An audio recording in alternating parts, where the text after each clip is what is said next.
Alright, hey everybody. This is a playthrough, as you know, I'm sure by the title. I don't know what I'm going to make the title, but the playthrough of Unravel 2. This video specifically is for the very first, tutorial level, uh, which this game, you don't have a choice. You have to go through the tutorial, and it's actually very helpful.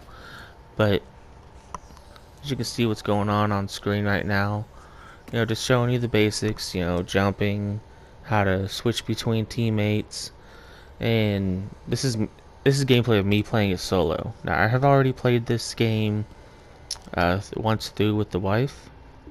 Had a whole lot of fun. Decided I wanted to share it with everybody. So right now you see me just going through. You see you can at any time you can change what color and stuff that your person is,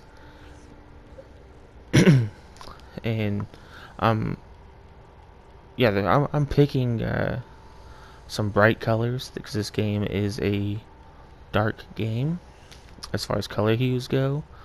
So it's just easier if you just pick colors that stand out, you know? So for the purpose of, I mean, it's not required, but for the purpose of this walkthrough, I decided to make my colors, very easy to see.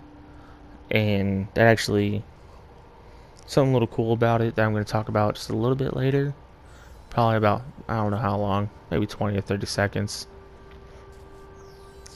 But what I'm going to try to do is whenever it gets to a cutscene, I'm going to mute my mic, and then when this entire quote-unquote series is done, I'm going to cut up everything and have a video of just the cutscenes, because you're gonna see the storyline in this game. You don't really think there is one, but then there's a lot of odd things going on in the background. Because you see it is a side-scrolling, but don't let the side-scrolling fool you now. This is very reminiscent of, I want to say it's very reminiscent of Mario, the way that the side-scrolling works in this game. Because while yeah, you can't go forward and backwards, there's stuff going on, and there is a bigger story that I think they're trying to tell artistically. And just as we go on towards the end, I'll explain what my take on the story is. And when we get there, you'll see it. I'm sure as the video goes on, or as the series of videos goes on, you'll see. But this game is, I mean, it's pretty straightforward. Your little yarn buddy here, and as you're going, you can use your yarn to attach the things to swing. Eventually you'll see you use the yarn to pull things, use the yarn to create bridges / like trampolines. And since there are two little yarn dudes going here, you end up having to work together. Now, single player is very doable, and honestly, it's easier. I would definitely recommend playing it with somebody, how I did, and choose somebody who you're okay if they're not as into video games as you are. That's the best way I can describe that. Because, my wife doesn't play hardly ever, and she, her and I played the demo of this, and she really, we both really enjoyed it. Oh, there's you using your yarn to pull right there. You see the wall jumps. Again, very reminiscent of Mario. But yeah, pick somebody who isn't as proficient, or maybe you're the one that's not proficient at games. Have someone who is,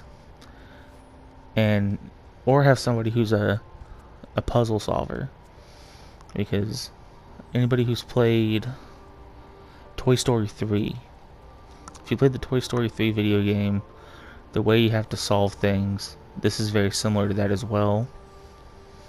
And honestly, I mean, this game they do a lot of things right in this game. Like I know what I'm talking about. It isn't really going along with what's happening in the game at the moment. But that's just because, again, it's the tutorial level. I'm just trying to give y'all some background to the game. I'm not speaking super loud because my wife and daughter are laying in the bed right now. I don't want to wake them up. But again, you see this climbing on the specially marked things so you can go up and down. Very similar to I think it was the lava level in Super Mario Bros. But for the NES. Here you see me tying off a couple knots to be able to create a little trampoline. Go on, little buddies. It's if you didn't catch it on the little on the bottom, how like the little hints keep showing up. It tells you to push square to tie the knot, circle to undo the knot. If I hadn't played this already, once with the wife, all the way through, and then again before filming this, I did some practice runs to see how I was going to do it. So a lot of the stuff I just already knew because I'd already, again, this is probably my 4th time playing the very first level. First time recording anything, but 4th time playing the stinking level. And as the game goes, you see this little light pixie, whatever the thing is, guiding you. And it does more than just show you roughly the direction you need to go. It actually does one more, and it even shows you roughly the route you need to take to get beyond where you're at. I see right there, that was me messing up because I thought I could jump that high. I totally forgot that you have to grab on and undo your knots to go further, because there is you see your 2 people are tied together, your 2 little yarn buddies. They did a whole, I don't know if you noticed in the cutscene, they put their yarns together and it like fused them. Very I liken it to Avatar, where they put the hair together. But as little tips go on, really helpful, until you start seeing the same tip like 6 times in a row and it doesn't apply to what's going on. But for the beginning, first like 2 or 3 levels, the tips really do help out, because they'll show you something that you probably weren't thinking of if you're struggling on that part.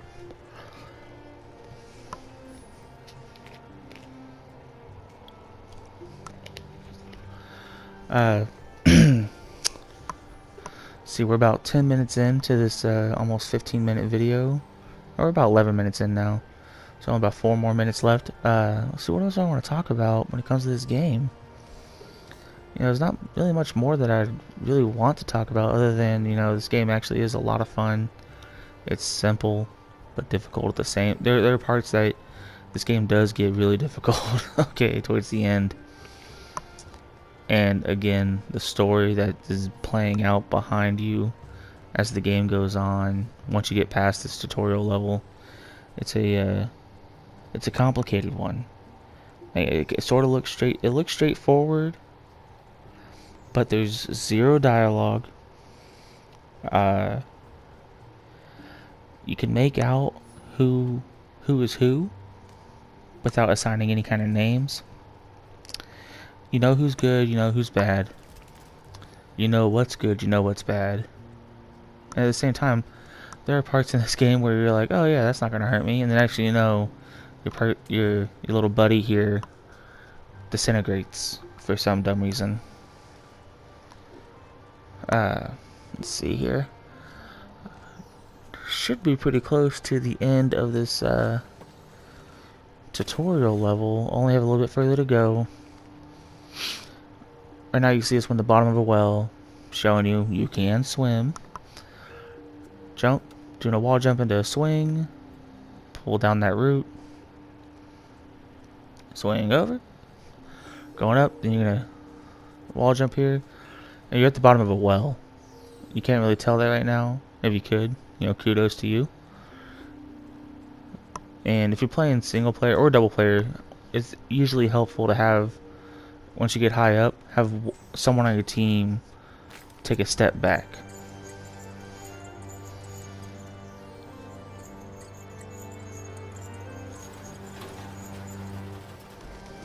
So you want to take a step back just in case you fail, and you can climb back up to them and let them go instead.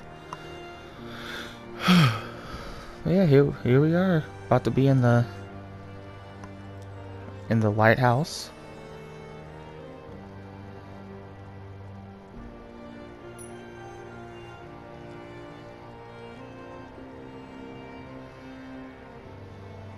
See, the lighthouse. The lighthouse is kind of like your home base where you choose to go which level you want to go to. Because in each level there are hidden icons, there's achievement you can get for completing it in X amount of time. I want to say that's the only thing.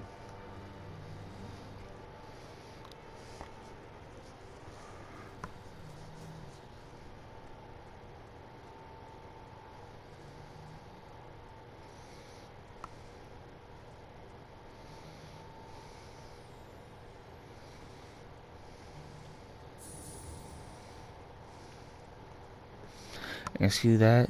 How the paintings, they went from being just like nothing, ragtag. There's paintings like that all around.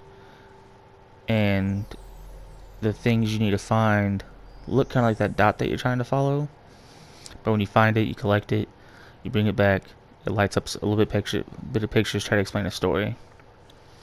But that's all I got for you guys today. Hopefully y'all enjoyed it. Come back again. Gonna have part 2 up as soon as I can. Alright, goodbye.